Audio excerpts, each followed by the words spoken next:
Hi hello అందరికీ నమస్కారం. నేను మీ Srikanth. Welcome to our SMS wings channel. ఇప్పటివరకు అయితే ఎవరైతే మన ఛానల్ని సబ్స్క్రైబ్ చేసుకోలేదో సబ్స్క్రైబ్ చేసుకోండి, షేర్ చేయండి, లైక్ చేయండి. మన వీడియోను మొదటి నుంచి చివరి వరకు చూసి కామెంట్ చేయడం మాత్రం మర్చిపోవద్దు. మరి మన తెలంగాణలో ఉన్నటువంటి ప్రముఖ దినపత్రికలో ఉన్నటువంటి మెయిన్ హెడ్డింగ్స్ని ఒకసారి చూద్దాం. ఇక్కడ ఈనాడు, ఆంధ్రజ్యోతి, నమస్తే తెలంగాణ, వెలుగు దినపత్రికలో ఒకసారి చూసినట్టయితే ఈనాడులో వచ్చేసి మానుకోట గుండెకోత అనేటువంటి ఒక వార్త మనకు మెయిన్ హెడ్డింగ్స్లో ఇవ్వడం జరిగింది.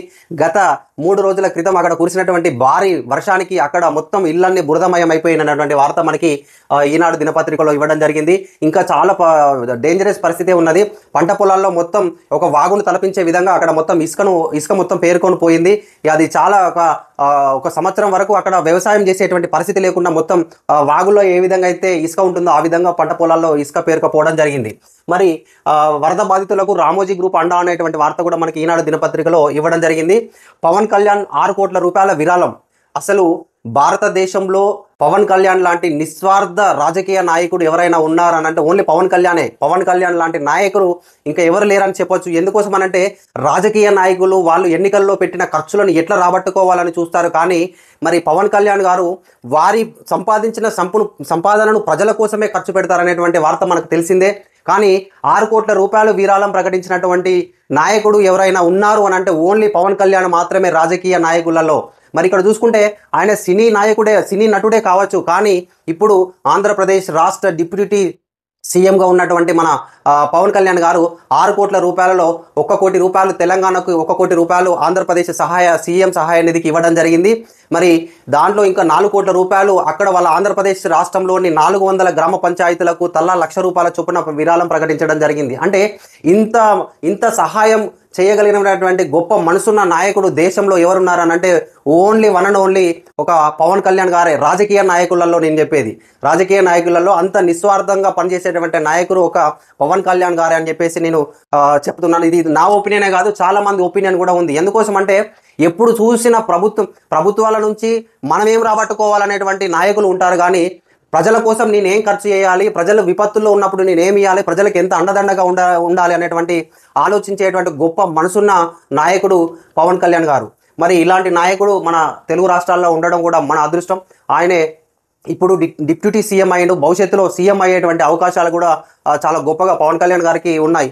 ఎందుకోసం అంటే ఇంకా సినీ ప్రముఖులు కూడా చాలామంది ₹1 కోటి వాళ్ళకు ఏపీకి ఒక 50 లక్షలు, తెలంగాణకు ఒక 50 లక్షలకు ప్రకటించిన సినీ హీరోలు ఉన్నారు. కానీ ఈయన రాజకీయ నాయకుడుగా 6 కోట్ల రూపాయలు ప్రకటించడం అంటే ఇది మామూలు విషయం కాదు. ఎందుకోసం అంటే ఆయన ఇది కొత్త కాదు. ఇంతకుముందు కూడా చాలా సందర్భాల్లో ఆయన సొంత ఆస్తులను కూడా అమ్మి పేద ప్రజల కోసం ఖర్చు పెట్టినటువంటి ఒక నిస్వార్థ నాయకుడు మన పవన్ కళ్యాణ్ గారు. మరి థ్యాంక్స్ టు పవన్ కళ్యాణ్ గారు అండ్ మిగతా ఎవరైతే విరాళాలు ప్రకటించారో వాళ్ళందరికీ కూడా థ్యాంక్స్. మరి ఇంకా మిగతా వార్తలు చూసుకున్నట్టయితే మొన్నటి వరదలకి ఏదైతే రైల్వే ట్రాకులు దెబ్బతిన్నాయో వాటిని 84 గంటలలో వాటి రైల్వే ట్రాకును మొత్తం పునరుద్ధరించి మరి నిన్న రైళ్లను కూడా టెస్ట్ చేసి రన్నింగ్లోకి తీసుకురావడం జరిగింది. మరి రైల్వే శాఖ కూడా చాలా చాకచక్యంగా పనిచేసి అతి తొందరలోనే ఆ రైళ్లను మొత్తం పునరుద్ధరించినందుకు వాళ్ళకి కూడా మనం కృతజ్ఞత చెప్పొచ్చు. ఎందుకోసం అంటే కొన్ని వేల మంది కార్మికులు రాత్రి అనక ఎండనక వాననక వాళ్ళు అక్కడ పరిస్థితులు అనుకూలించకపోయినా కూడా ఆ రైల్వే ట్రాక్ను పునరుద్ధరించడంలో ప్రతి కార్మికుని యొక్క శ్రమ ఉన్నది అక్కడ. మరి వాళ్ళందరికీ కూడా మనం థ్యాంక్స్ చెప్పొచ్చు. ఇంకా ఇంకొక లైన్ పని జరుగుతూనే ఉంది అక్కడ. ఆ వార్త మనకి ఈనాడు దినపత్రికలో ఇవ్వడం జరిగింది. మరి ఇంకొకటి వచ్చేసి దంతెవాడ ఎన్కౌంటర్ మృతుల్లో మావోయిస్టు అగ్రనేత జగన్ మృతి. మరి మావోయిస్టు అగ్రనేత జగన్ అతను వరంగల్ హనుమకొండ జిల్లాలో ఉన్నటువంటి టేకులగూడెం గ్రామానికి చెందినటువంటి జగన్ గారు తను 91లో ఈ మావోయిస్టులకు ఆకర్షితుడై మావోయిస్టులలో జాయిన్ అయ్యి మరి అగ్రనేతగా ఎదిగి మరి మొన్న జరిగిన ఎన్కౌంటర్లో మృతి చెందినటువంటి వార్త మనకి ఈనాడు దినపత్రికలో ఇవ్వడం జరిగింది. మరి ఆంధ్రజ్యోతి విషయానికి వస్తే మనం ఆంధ్రజ్యోతిలో వస్తే హైడ్రాకు హైపవర్ ఆక్రమణల తొలగింపులకు సర్వాధికారాలు అనేటువంటి వార్త మనకి ఇక్కడ ఆంధ్రజ్యోతిలో ఇవ్వడం జరిగింది. మరి ఏదైతే ప్రభుత్వం ఒక మంచి పనికి పూనుకున్నదో చెరువుల ఆక్రమణ నిర్మాణానికి కానీ నాలాల ఆక్రమణ నిర్మాణాల తొలగింపులకు కానీ ఒక హైడ్రాను ఏదైతే ఏర్పాటు చేసిందో వాటికి ఇంకా కొన్ని సర్వాధికారాలు ఇవ్వాలి. ఇచ్చినట్టయితే ఇంకా తను ముందుకెళ్తుంది. ఎవరైతే ఆక్రమించుకున్నారో వాళ్ళందరికీ నోటీసులు ఇచ్చేటువంటి అధికారం కూడా వాళ్ళకి ఇచ్చి ఆ నోటీసుకు స్పందించని ఎడల దాన్ని కూల్చేటువంటి అధికారం కూడా హైడ్రాకు ఇచ్చేటువంటి పనిలో మన ప్రభుత్వం ఉంది. అది కూడా మంచిదే. కానీ పేదల ఇళ్లను కూడా ఒక మనం చూస్తే చాలా బాగుంటుంది. పేదల ఇళ్ల వరకు వెళ్లకుండా ఉంటే బాగుంటుంది. ఇక బురద, ఇంట్లో బురద బయట వాన. ఖమ్మం మున్నేరు వరద బాధితుల దారుణ పరిస్థితి. ఖమ్మంలో ఇంకా చాలా దారుణ పరిస్థితి ఉన్నది. ఇంకా ఇంట్లో చూస్తేనేమో మొత్తం బురద ఉన్నది, బయటకు వస్తే వాన ఉన్నది. ఇంకా పరిస్థితి అట్లనే ఉన్నది. వాళ్ళ బట్టలు, బియ్యం అన్నీ మొత్తం తడిసిపోయినాయి. వాటిని ఆరబెట్టుకోవాలన్నా కూడా చాలా దారుణమైన పరిస్థితి ఉన్నది. ఇంకా ఖమ్మంలో చాలా దారుణమైన పరిస్థితి ఉన్నది అనేటువంటి వార్త మనకి ఆంధ్రజ్యోతి దినపత్రికలు ఇవ్వడం జరిగింది. ఇక నిమిషం కరెంటు కూడా పోవద్దనేటువంటి వార్త కూడా నిన్న సీఎం రేవంత్ రెడ్డి గారు ఒక మీటింగ్ ఏర్పాటు చేసి అధికారులకు విన్నపం చెప్పిండు.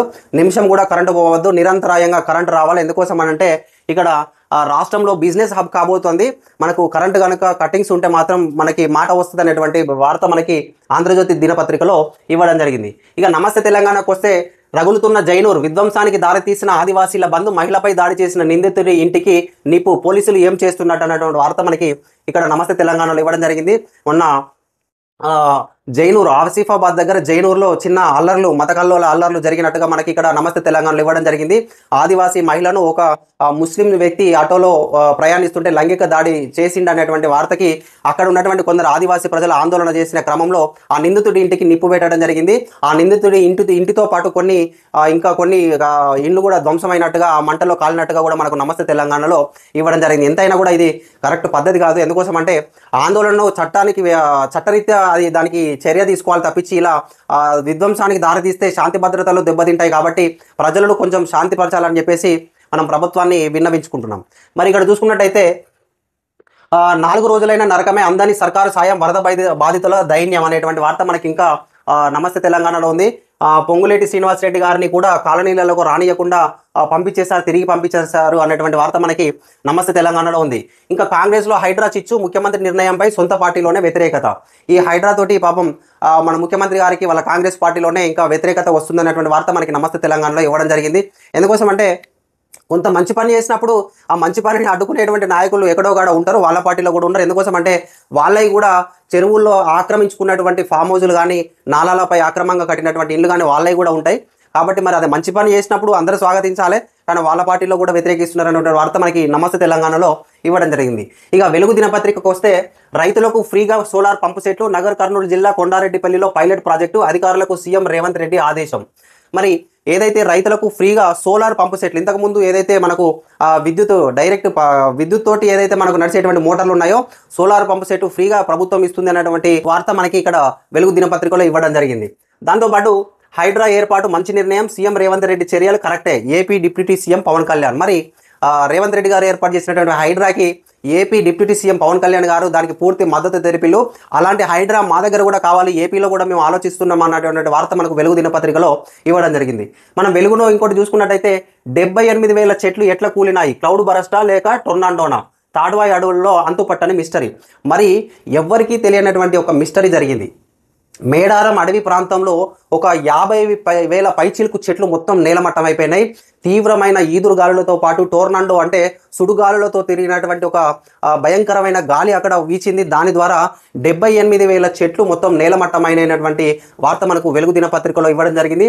అది జరిగి ఆగస్టు 31 రోజు జరిగితే చాలా లేటుగా మనకు వార్తల్లోకి రావడం జరిగింది. మరి కన్నీటి ఖమ్మం అనేటువంటి వార్త కూడా మనకు ఇంకా వెలుగు దినపత్రికలో ఇవ్వడం జరిగింది. ఇక్కడ చూస్తే, ఇంకా కోలుకోలేని వరద బాధితులు, మళ్ళీ శురువైన ముసురు.